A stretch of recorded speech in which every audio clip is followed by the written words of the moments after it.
Hi guys, मैं सुभाष चंद्र कुशवाहा ज्ञान learn channel में आपको स्वागत करता हूं। आज हम लोग जानने वाले हैं क्लास नाइन्थ विज्ञान में हम लोग जानने वाले हैं अगला लेसन जो है जिसको हम लोग कहते हैं बल। क्या कहते हैं? बल। हमारा नेट आज का पार्ट है जिसको हम लोग बल के नाम से जानते हैं। बल फिजिक्स में देखिए, जो इसको हम लोग फोर्स भी कहते हैं। ठीक है, फोर्स। ठीक है, फोर्स या हिंदी में इसको हम बल कहते हैं। पहले इसकी डिफिनीशन जान लें, बल क्या है, पहले इसकी हम परिकल्पना करें। जैसे गेंद है, इसको अगर हम दबाएंगे हाथ से तो ये दबती है। अगर रबड़ की है तो क्या करती है? दबती है। अगर लोहे की है तो दबाएंगे तो नहीं देगा, कितना हो बल लगाएंगे तो नहीं देगी। ठीक है, तो इस तरह से बल हमें रबड़ पर कम लगाना पड़ रहा है, और लोहे की अगर गेंद है, लोहे की गेंद इस पर लगाएंगे तो अधिक बल लगाना पड़ेगा, अधिक बल। ठीक, और कम बल। इस तरह से इस पर कम बल लगाना पड़ेगा, अधिक पर अधिक बल। तो बल की परिकल्पना इसी दबाने से, मतलब किसी वस्तु को हम धक्का दें या दबाएं तो हमारा कार्य होता है कि नहीं, कुछ काम होता है कि नहीं होता है। अगर कार्य हो तब भी बल लगेगा, नहीं कार्य हो तब भी बल लगेगा। ठीक है, तो इस तरह से हम लोग इस परिकल्पना में आगे बढ़ते हुए आज बात करेंगे बल पर। तो बल क्या है? बल की परिभाषा अगर देखें फोर्स की, तो बल वह बाह्य कारक है। देखिए परिभाषा लिख सकते हैं, बल वह बाह्य कारक है जो किसी वस्तु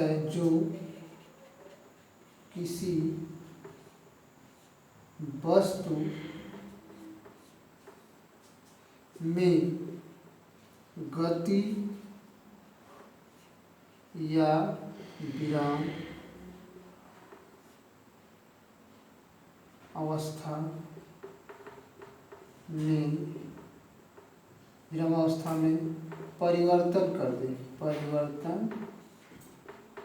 कर दे उसे बल कहते हैं। बल वह बाह्य कारक है जो किसी वस्तु में गति या विराम अवस्था में परिवर्तन कर दे, उसे क्या कहते हैं? बल कहते हैं। ठीक है, तो बल की बात समझ। उदाहरण के लिए हम देखें, जैसे स्थिर गेंद को हम पैर से मारते हैं। गेंद यह है, इसको अगर हम पैर से मारें तो इस पर जब झटका लगेगा तो क्या होगा? गेंद दूर जाएगी। बल लगेगा तो गेंद दूर जाएगी। ठीक है, तो इसमें क्या लगा? इस पर क्या लगा? बल लगा तो इस स्थिति में क्या हुआ? परिवर्तन हुआ। इस स्थिति में क्या हुआ? परिवर्तन हुआ। ठीक है, तो इस तरह इस स्थिति में जब परिवर्तन होगा तो बल लगेगा, बिना बल लगे हुए परिवर्तन स्थिति में नहीं होगा। ठीक है, इस बात को जाने आगे बढ़े।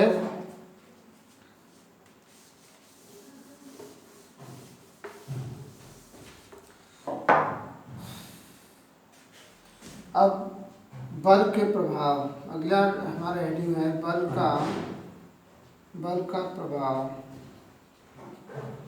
या इसको इंग्लिश में कहते हैं इफेक्ट ऑफ फोर्स।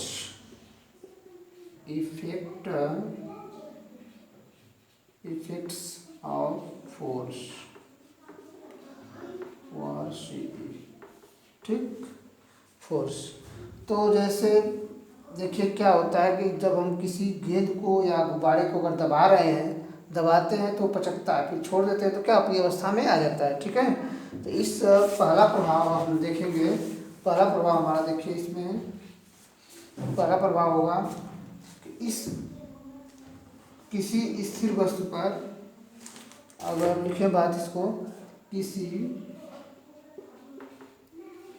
स्थिर वस्तु पर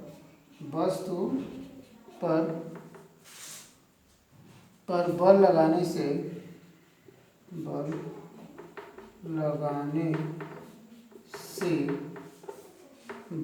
से वस्तु गतिमान हो जाती है। बल लगाने से वस्तु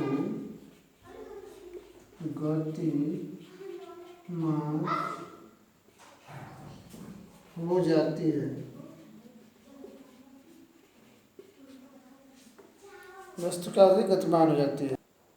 पहला प्रभाव जानेंगे, किसी स्थिर वस्तु पर बल लगाने से वस्तु गतिमान हो जाती है। ठीक है, यह पहला प्रभाव। दूसरा प्रभाव हम जाने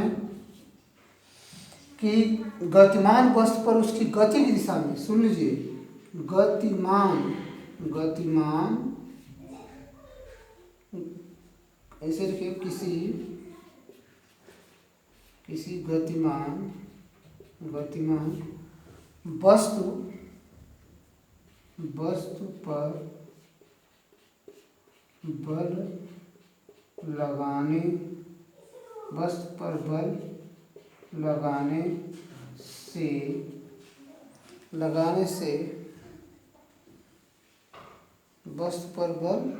लगाने से वस्तु की गति बढ़ जाती है। क्या होती है? बढ़ जाती है। अगर यह गेंद है, गेंद पर हम अगर बल लगाएंगे तो क्या होगा? बल लगाएंगे तो, और इस पर बल लगाए तो और, जैसे धीरे चल रही है, और बल लगाएंगे तो और तेजी चलने लगेगी ना, तो उसकी दिशा में अगर बल लगा दे तो वस्तु क्या हो जाएगी? और चलने लगेगी। तो इस तरह से देखें। तीसरा प्रभाव हम लोग देखेंगे,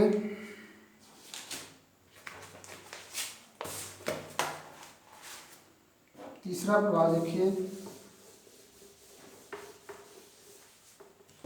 किसी गतिमान वस्तु पर गति की दिशा के विपरीत।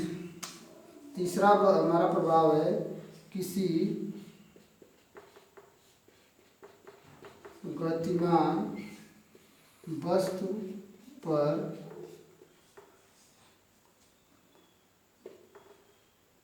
गति की दिशा के विपरीत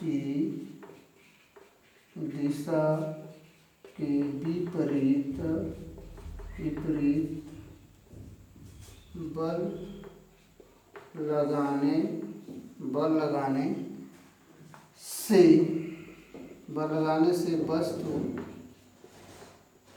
की चाल घट जाती है। सब प्रभाव है। जैसे यह गेंद तेजी से इधर जा रही है रफ्तार से, अगर हम आगे से इसको क्या करें? रोक दें, झटका मार दें, तो क्या होगी? वस्तु में इसकी गति में क्या हो जाएगा? गति में कमी हो जाएगी। ठीक है, तो इस तरह से या वस्तु रुक भी सकती है। इस तरह से प्रभाव होगा। या पर्याप्त बल लगाएं, मतलब गेंद तेजी से जा रही, पर्याप्त बल लगा देते हैं, वस्तु क्या हो जाएगी? अपनी अवस्था में स्थिर हो जाएगी, रुक जाएगी। ठीक है, तो किसी गतिमान वस्तु पर गति की दिशा के विपरीत, गति की दिशा के मतलब गति इसकी इस तरह इधर है और इसके विपरीत अगर बल लगाएं तो वस्तु क्या होगी? रुक जाएगी, चाल घट जाती है। या अगर पर्याप्त मात्रा में बल लगा देते वस्तु क्या हो जाती है? रुक जाती है। ठीक है, और या यह बल कम पड़ जाए, यह बल अधिक हो जाए, तेजी से लग जाए, तो यह फिर वस्तु क्या हो जाएगी? रुक करके फिर उल्टी दिशा में जाने लगेगी। ठीक है, तो इस तरह से देखेंगे।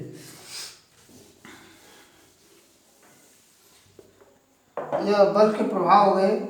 और जानने एक प्रभाव और, चौथा प्रभाव, यदि किसी चाल से गतिमान वस्तु पर गति के अभिलंबों दिशा में बल लगाए जाए तो वस्तु की गति की दिशा बदल जाती है। इसको समझ लें। यदि वस्तु जैसे आ रही है, इस तरह से गिर रही है, मान ली ऊपर से, अगर हम इसके लंबवत का मतलब इसे खड़ा, ठीक ना, इसके ऊपर ऐसे बैग छटके अगर अब लंबवत पड़े तो वस्तु पर हम बल लगाएंगे तो वस्तु क्या है, उसकी दिशा बदल जाती है। दिशा बदलने का मतलब कि अगर ऊपर से नीचे आ रही है, ऊपर से वस्तु नीचे आ रही है तो हम इसको नीचे से लंबवत बल इस पर लगे तो वस्तु की दिशा मतलब ऊपर की तरफ जाने लगेगी, फिर छटक कर क्या करेगी, ऊपर की तरफ। जैसे गेंद को हम फेंक दे ऊपर से गिराते हैं नीचे, तो फिर नीचे अगर पृथ्वी पर टकराने के बाद फिर वस्तु की दिशा क्या हो जाएगी, अगर इस तरह है तो ऊपर की तरफ हो जाएगी। तो इसको हम कहते हैं चौथा प्रभाव। अब आते हैं अब हम चर्चा करेंगे संतुलित बल पर। अगला हमारा हेडिंग है संतुलित बल। संतुलित बल, संतुलित बल किसे कहें, पहले समझ लें इसको, फिर हम लोग परिभाषा लिख लेते हैं। यदि कोई गेंद ऊपर से हम लटका दें नीचे, यहाँ बीच में रुकी हुई है, ठीक है, गेंद है, यह धागा है, ठीक है, अगर खूंटी से बांध करके, इसको खूंटी लिख दें, खूंटी से बांध करके हम इस धागे को, गेंद को लटका दें तो इस पर एक बल नीचे की तरफ लगेगा, एक बल प्रतिक्रिया ऊपर की तरफ बल लगेगा, ठीक। तो एक डोरी पर तनाव, धागे पर तनाव होगा, पर तनाव, ठीक है। और यह पृथ्वी का आकर्षण बल जो नीचे लगेगा क्या है, पृथ्वी का आकर्षण बल, ठीक है, आकर्षण बल। पृथ्वी पर जो आकर्षण बल लगता है तो वह नीचे की तरफ लगेगा और धागे पर तनाव ऊपर की तरफ। जब तक दोनों बल आपस में बराबर होंगे तो वस्तु क्या होगी, संतुलित अवस्था में पड़ी रहेगी। तो एक बल ऊपर लगा, एक बल नीचे लगा, तो दोनों बलों का अगर खिंचाव बराबर है, या कह सकते हैं कि परिणामी बल शून्य है, तो नीचे बल समान, ऊपर बल समान लग रहा है, परिणामी बल शून्य है, तो हम कहेंगे वस्तु क्या है, संतुलित अवस्था में है। अगर कोई बल, कोई इसमें से अगर कोई बल कमज़ोर है, या मतलब इस पर कोई धागा एक कमज़ोर है और नीचे वाला बल ज़्यादा हो जा रहा है तो टूट करके धागा नीचे गिर जाता है, या ऊपर का हम तनाव अधिक कर दे तो पृथ्वी, तो यह गेंद ऊपर जा सकती है, ठीक है। तो बात करते हैं संतुलित बल की। संतुलित बल आप समझे कि अगर सभी बल उस पर समान कार्य करें तो उसे हम संतुलित बल कहते हैं। देखिए उसका, जब इस पर इसका परिभाषा लिखे हम लोग, जब किसी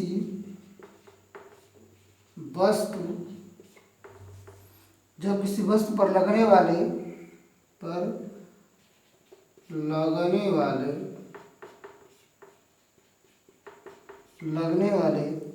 सभी बलों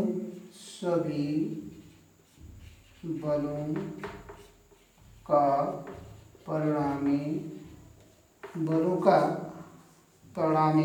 बल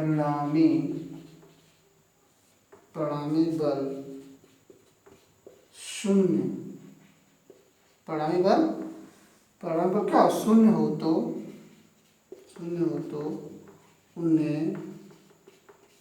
उन्हें संतुलित बल कहते हैं। संतुलित बल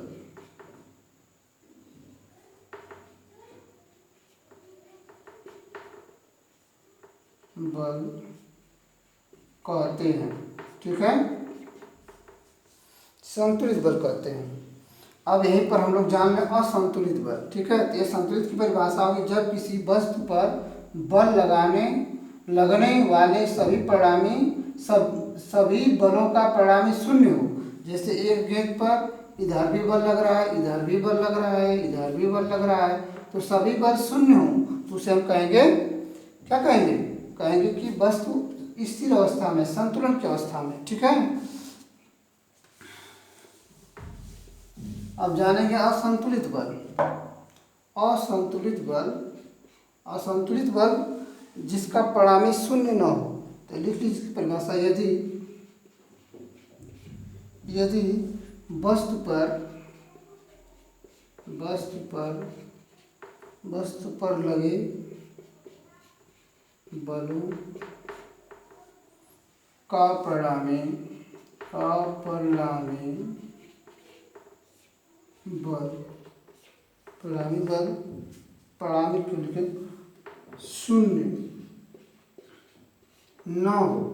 शून्य न हो तो उस बल को